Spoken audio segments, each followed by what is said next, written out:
एक भाई कहते हैं, ब्रदर मैं यहाँ काम कर रहा हूँ, वहाँ बहुत गाली गलौज होता है, कैसे आत्मिक में बने रह सकते हैं? जो मेरे साथ काम करते हैं वो बहुत एडल्ट बातें करते हैं, मैं क्या करूं इस सिचुएशन में?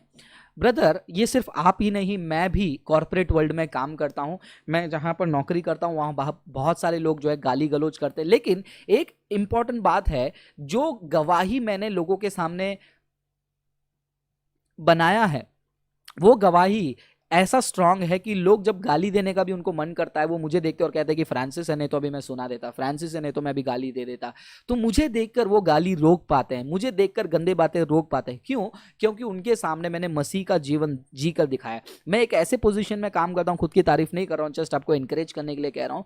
वो पोजीशन रिक्वायर करता है कि 5 स्टार्स या फिर 7 स्टार होटल्स में, पार्टीज में रहना, उनके इवेंट्स को अटेंड करना, कॉर्पोरेट प्रोग्राम्स को अटेंड करना। तो वहाँ पर काफ़ी सारे लोग शराब पीते हैं, बार काउंटर लगता है। और इसके अलावा मैं इंडिया के बाहर भी जाता हूँ। इंडिया के बाहर जाते समय कुछ ऐसे ऐसे कंट्रीज़ भी गया हूँ जहाँ पर बहुत गलत चीज़ें होती है। लोग मुझे घुमाने के लिए लेकर गए थे गलत इरादे के साथ, लेकिन फिर भी उनके बीच में जब मैं मसीह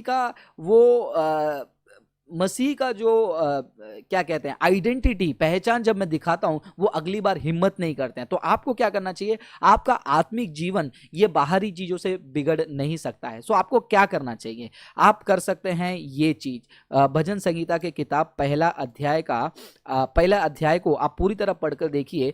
वहां का जो लास्ट वचन है जो मैं आपके लिए पढ़ के सुनाना चाहता हूं, लास्ट वचन ने मैं स्टार्टिंग से सुनाना चाहता हूँ। जो लोग कहते हैं कि मैं ऐसे गलत संगति में हूँ, गलत संगति यानी कि गलत जगह पे नौकरी कर रहा हूँ, या गलत जगह नहीं, जहाँ नौकरी करता हूँ वहाँ पर गलत लोग हैं, तो मेरा आत्मिक जीवन का क्या होगा? तो ये अध्याय आपके लिए है।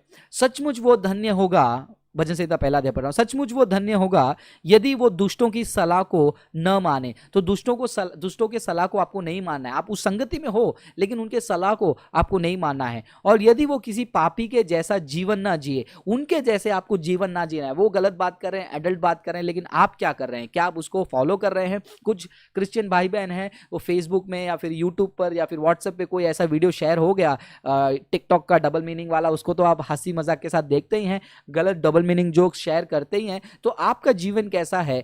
क्या आपका जीवन उनके वजह से अफेक्ट हो रहा है? तो इसका मतलब आपका आत्मिक जीवन वीक है, आपको उसको स्ट्रांग करने की जरूरत है। ये सिर्फ आपके लिए नहीं, मैं खुद के लिए भी कह रहा हूं, क्योंकि हर किसी को जो है अपने आत्मिक जीवन को जो है दिन ब दिन, प्रतिदिन जो है स्ट्रांग करना बहुत जरूरी है। और आगे सुनिए, और यदि वो उन लोगों की संगति न करे जो परमेश्वर की राह पर नहीं चलते, उनके साथ आपको संगति नहीं करना है। नौकरी कीजिए लेकिन उनके साथ टाइम स्पेंड करना, उनके साथ चाय के टपरी में जाकर बैठकर हंसी मजाक करना, उनके साथ घूमने जाना, ये तो आप रोक सकते हैं। क्योंकि मैं रोका हूं, मैं नहीं जाता हूं, लोग मुझे बुलाते भी नहीं है चाय पीने के लिए, लंच के लिए, क्योंकि उनको पता है कि मैं उनके बातों में शामिल नहीं होता हूं। मुझे हंसी मजाक करना पसंद नहीं है उनके बातों में। मैं यीशु मसीह के बारे में कहता हूं तो उनको अच्छा नहीं लगता है, तो खुद जो है मेरे से दूर जाते हैं।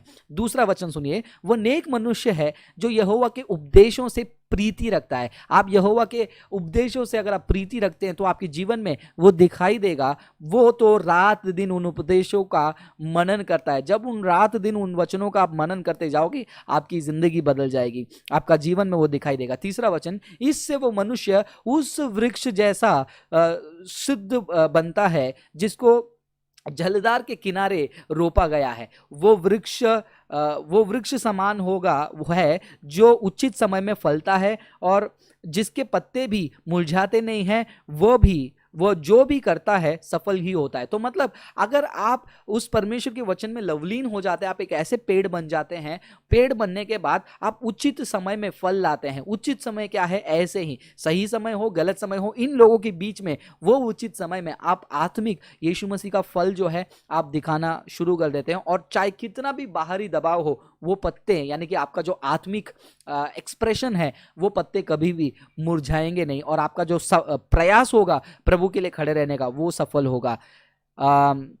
किंतु दुष्ट जन ऐसे नहीं होते। दुष्ट जन उस भूसे के समान होते हैं जिन्हें पवन का झोंका उड़ा ले जाता है। अगर पवन का झोंका उड़ाकर लेकर जा रहा है किसी मसीह को, तो उनको दुष्टों की कैटेगरी में वचन रख रही है। लेकिन धन्य व्यक्ति के बारे में आप ऊपर अभी जस्ट मैंने पढ़ा था, आपने सुना। इसलिए दुष्ट जन न्याय का सामना नहीं कर पाएंगे। सज्जनों की सभा में वे दोषी ठहरेंगे और उन पापियों को छोड़ा नहीं जाएगा। ऐसे भला क्यों होगा? क्योंकि यहोवा सज्जनों की रक्षा करता है और वो दुर्जनों का विनाश करता है। तो आपको ये वचन को मनन करना है, जो आपको बहुत ही मदद मिलेगा कि आपके कामकाज के समय में लोग गाली गलौज करते हैं, उस समय में आप अपने जीवन को कैसे जी सकते हैं।